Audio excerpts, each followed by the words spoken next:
I'm a qualified architect and director in LK2 Architects. We're Lincoln-based, well, Netley, not far away. We specialise in retail, residential, education. In fact, I designed this building, which hopefully you've enjoyed being in. We've been working with Bishop Test University for about 18 years now, and are just finishing off the impressive building on the corner, which you've probably all seen, which BG wanted a statement that they're a forward-thinking establishment. We designed that for them, and I hope you agree that it is a real statement of intent. And you can't help but notice it when you come to the roundabout, can you? And all credit to Lincoln planners, who were very, very supportive of that. They were desperate for statements to be made on the corners. And we criticise planners. I'm one of the worst criticising planners. Lincoln City are very, very good, because they'll talk to us, they'll communicate with us, they want things to happen, which I think praise where it's due. Okay, Neil's going to talk about all the technical side of it. We come along as designers. We apply the same design principles to all our projects, whatever the use. Identify the problem. Design is about problem solving, as I'm sure John will agree. People spend a lot of time solving problems, but not necessarily the right one. That's where the appraisal of the site, of the area, the character, and of the people that live around is so important. It's understanding the site, it's understanding the problems before you start to do anything. So many people dive in and come up with a solution without understanding the basis of where it's coming from.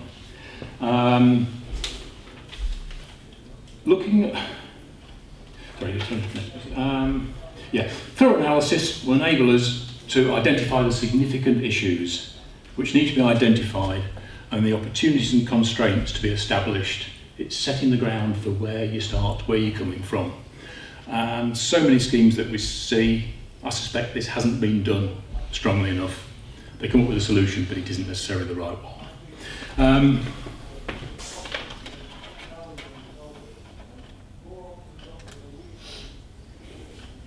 Okay. 1970s, 1980s, 1990s, typical street. There was a highway, a road through the middle, roads for cars only, 2 footpaths, bits of grassland, but no one was too sure what they're related to. Houses either side. You got the maximum number of houses in. It was a simple solution. Sadly, some of it's still done today, but it doesn't create a community. It creates a road with houses either side. You get examples like this. It's a road, it's for cars, it's for nothing else. There's a couple of footpaths for people, there's some bits of grass, but no one really has any ownership. These are backs of houses. The whole thing, nothing focuses onto the road. It's not people friendly, and it's certainly not creating a community.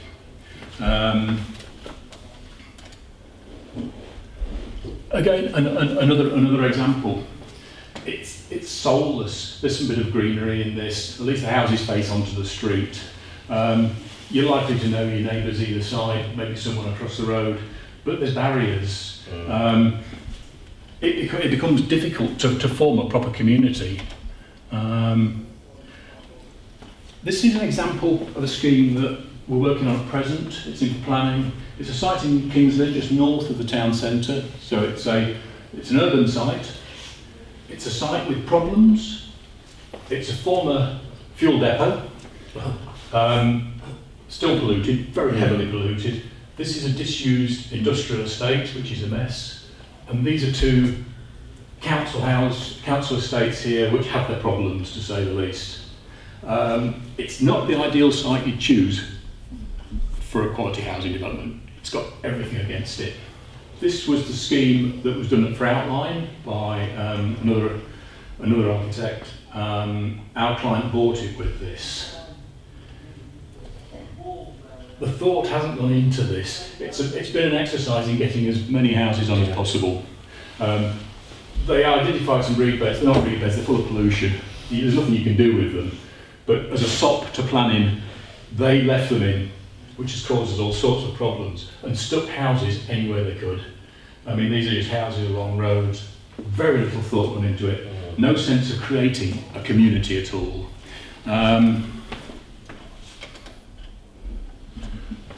Our first look at it was, okay, what can we do with this? The issues with the site, it's starting to look like an inward-looking scheme, but it still needs to relate to the road in some form.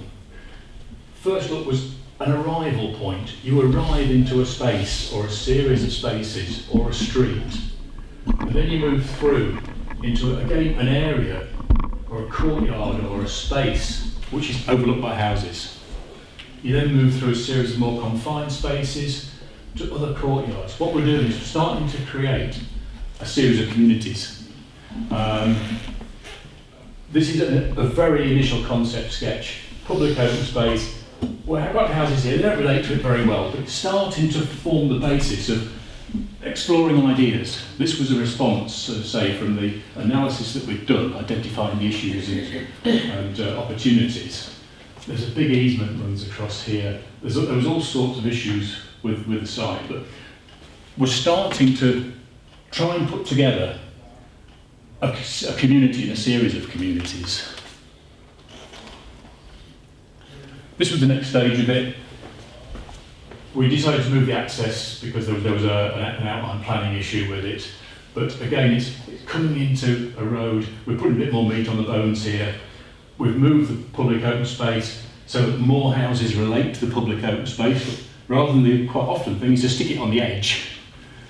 And that ticks a planning box.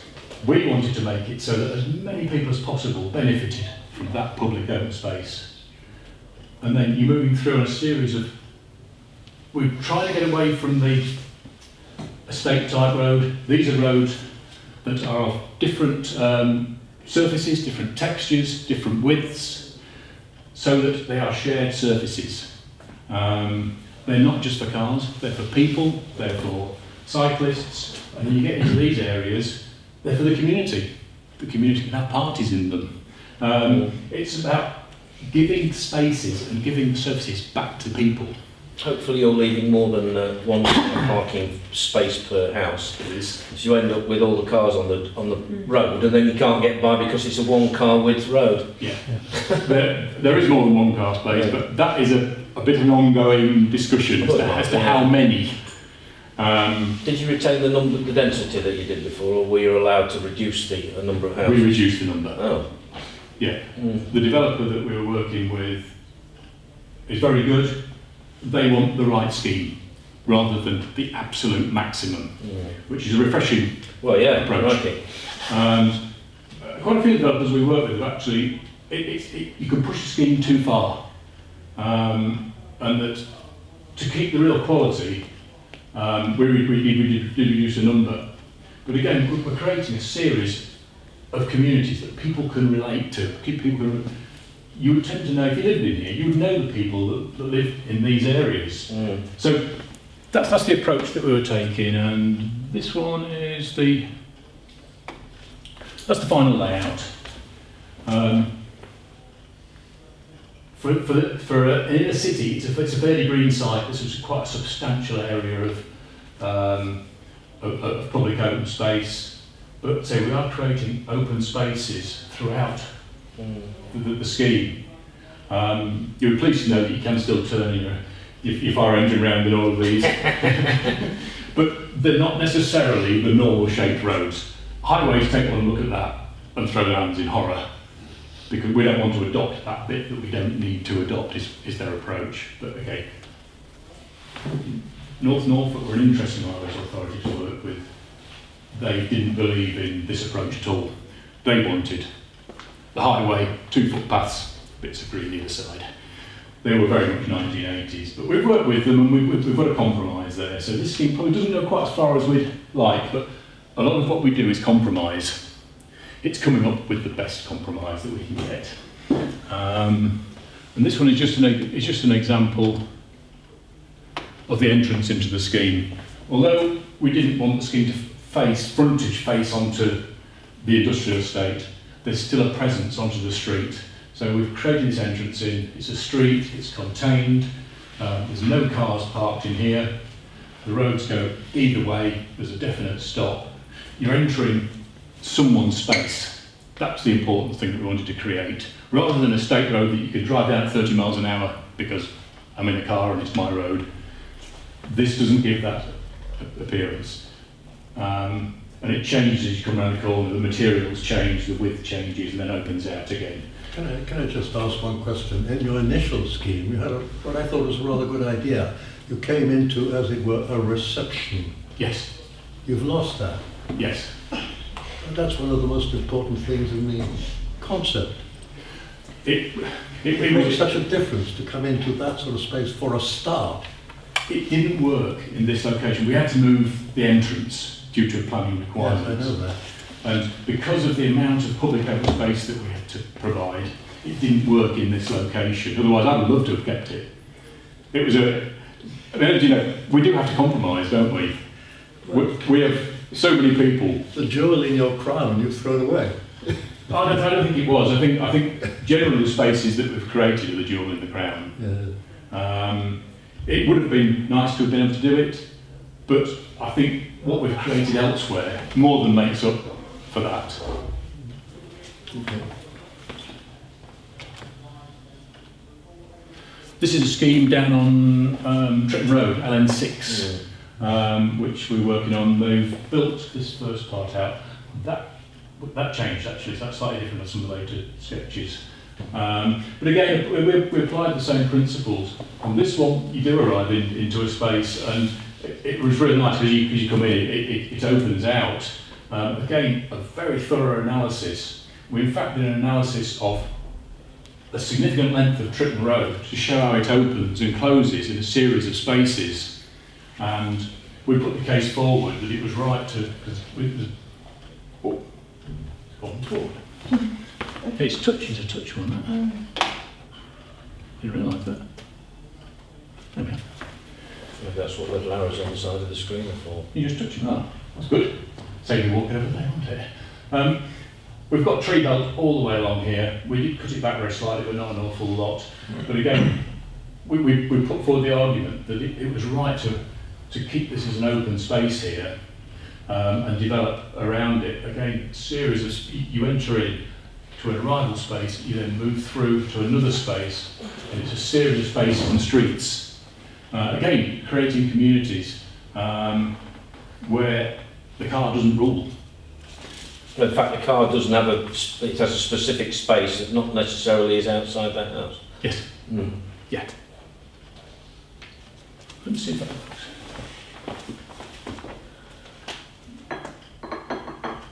Yes, it does. Just another image, that was the revive that I put on there. But again, big area of greenery, maintained all the trees, and then a space that isn't dominated by... Top arrow there, is it? Just Halfway up, touch then. the screen. Ah, excellent.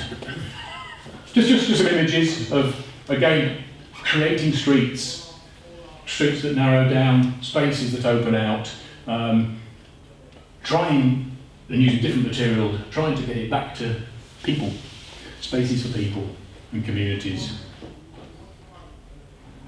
These are some of the ski. These were a few months ago. I think it's about finished now, and they're looking to start phase 2 of it, which continues the same theme. There were some footpaths in this one, but in other parts of it, it's shared surfaces, so it's a mixture.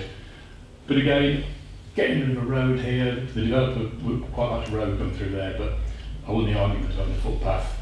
They park behind there, but everything's overlooked for I must say, security. visually, when you drive by, it does look quite nice and different, which is probably, visually the impact on it is quite cosy, and at least you've got some greenery there. Oh, it's a nice contrast. Yeah. This is quite a big open space, It is, yeah. and then it narrows down to quite a cosy feel, and then in phase 2 it opens out again. So it's getting this contrast. Yeah. It's getting contrasting spaces and spaces that people can relate to. That was the important thing that we were working towards. And please, you agree? I think it's successful. Yeah, as long as the developers haven't had to have custom-made furniture 3/4 the size of the real thing because the rooms are so tiny. No, these houses are actually pretty good. Yeah. That does happen. I've seen it. Yeah. Just other examples of say, on the same development. Relatively simple houses, not too expensive to build, but quite attractive. Mm. This is a rural scheme. This is Hawthorne Road, Cherry Willingham. This was a very interesting one. It is in fact 3 separate ownerships in 3 phases, which made life very difficult.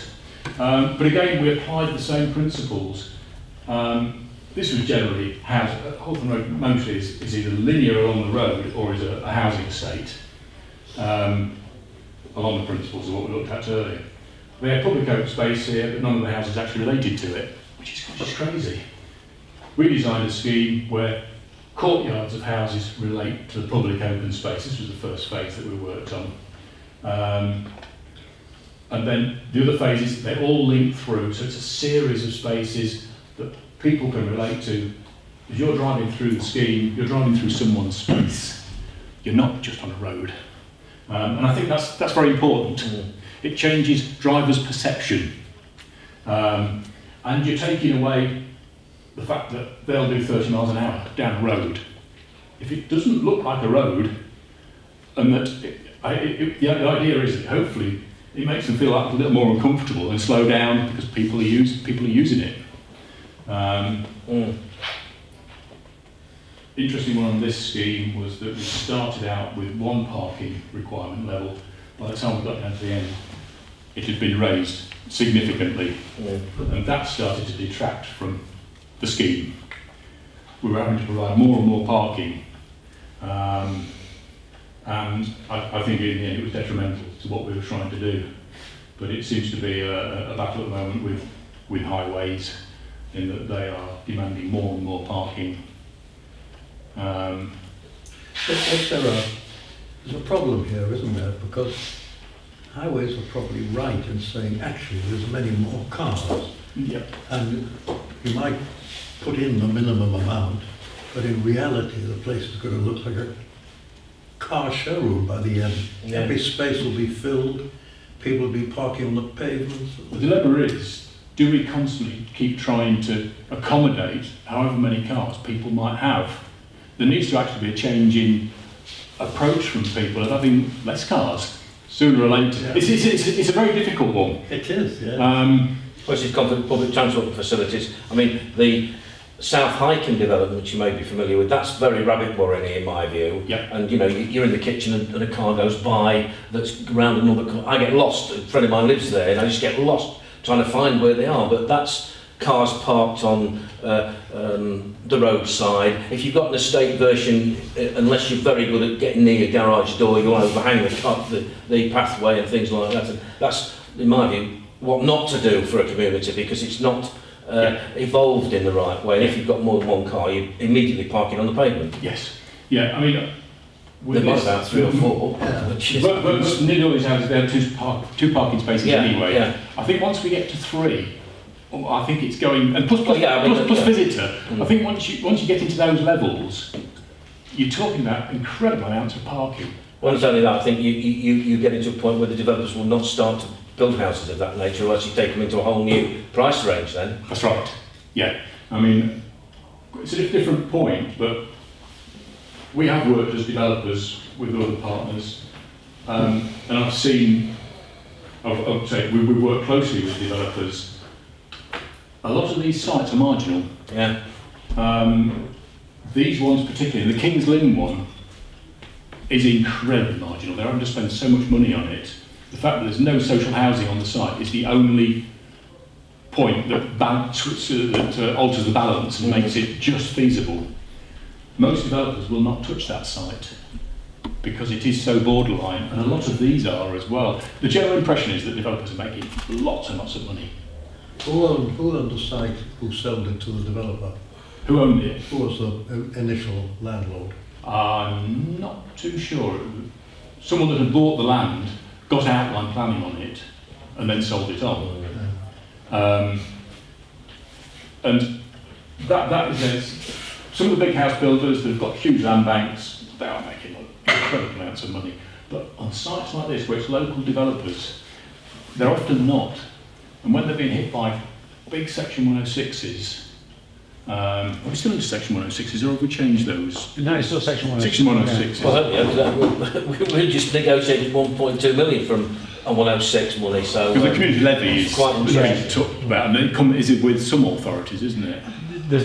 The community infrastructure levy it's another option. It's another sort of part of the sort of sandbox approach in that national planning policy framework. I mean, community infrastructure levy is, for anybody who doesn't know, it's the option of, rather than having Section 106 agreements, which are legal agreements, which would cover a sort of a, which is usually delivery for things like affordable housing or anything off-site, like sort of, necessary highways improvements.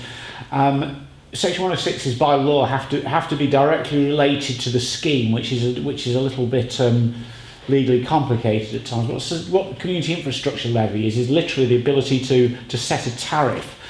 So every new house on a scheme of above a certain size will contribute, so many thousand for open space, for education, for libraries. Yeah. It's derived from actually the way they did Milton Keynes, but there it was far easier, and this is the challenge that's been faced by this. If you've got sort of delivery, corporation there, which should put in all the infrastructure already, if you were going to come and say build an industrial unit on a fully serviced estate, it was easy to find out how much it would actually cost to service it and how to divvy out the contribution. It's rather more difficult on, how. I mean, there are issues. I think a particularly poisonous issue on Section 106 is local recycling. I think a lot of communities say, we were persuaded to approve this on the grounds that it was, going to bring all these Section 106 monies, and then you find out that, say, county highways, put it into a county-wide pool, and that specific money might have been spent in on the other side of Lincolnshire or something.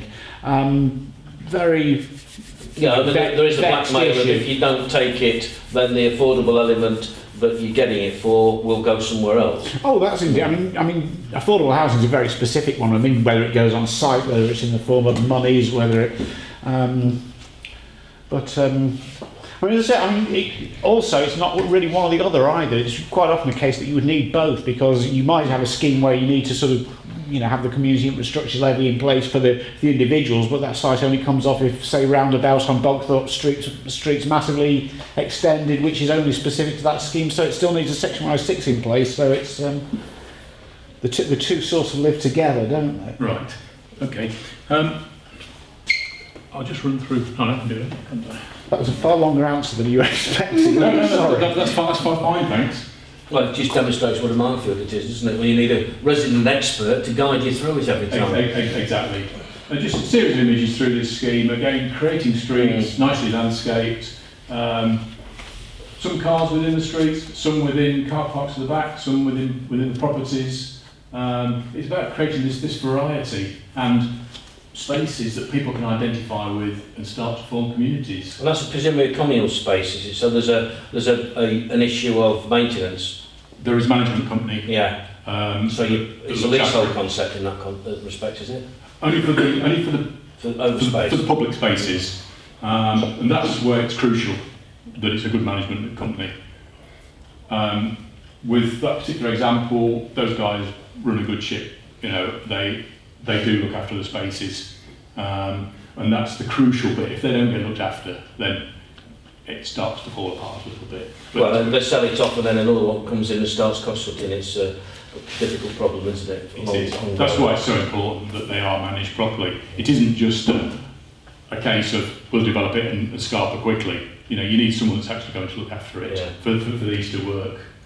Another rural scheme in Scampton this time. Same principles, but slightly different because different approach. These are much larger houses. But again, creating nice open spaces, understanding the character of the village and creating communities.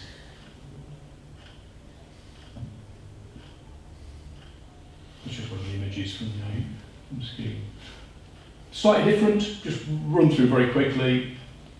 This is Michaelgate development, Michaelgate development in Lincoln on the hillside. Very, very difficult site. different ways of creating a community within a very tight site. And this was the, I can't remember what this road's called. It's not Wingate, is it? I can't remember. Wingate's on the other Other side. side. It's not St Martin's. St Martin's is Michaelgate? no, I think Is it's it Mint Way? sorry. It's not Mint Way. No, I think it's St Martin. I know St Martin's on the bottom, but again, just reinforcing the street scene. So it's a different approach altogether, but just the schemes I think work quite nicely. Scheme on Burton Road next to the petrol station. We designed this one quite a few years ago now. Very high density, but we created a community, and we think it worked well. These properties are only 6 metres apart. They're single-sided, so they're just looking inwards, but it works. And it's, again, understanding the site, understanding the issues, and doing your absolute best to come up with a solution that tackles as many of the issues as possible, and most importantly, creates a community and spaces for people. So I hope that's given you a useful insight into the issues and what's possible working with the right kind of people.